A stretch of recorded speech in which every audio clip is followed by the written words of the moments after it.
Ailənin 7 övladından biri idi Taleh Salamov. Anasını tez itirsə də atasının yaddaşında qorxmaz və dəliqanlı kimi qalıb. Uşaqlıqdan hərbçi olmaq istəyirdi Taleh.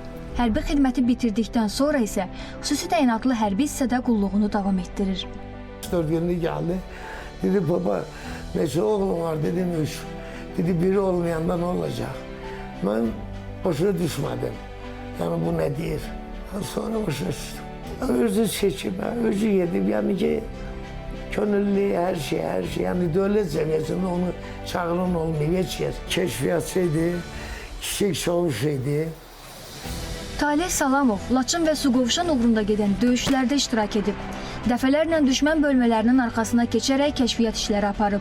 8 döyüş yoldaşını mühasirədən xilas edib.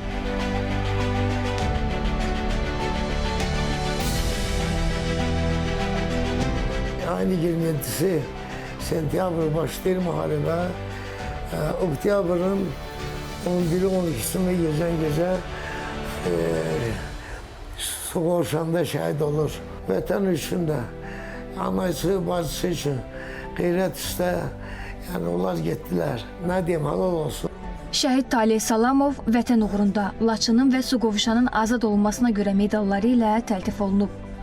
Şamilə Şamil qızı, Zahar Dadaşov, ASTV Xəbər.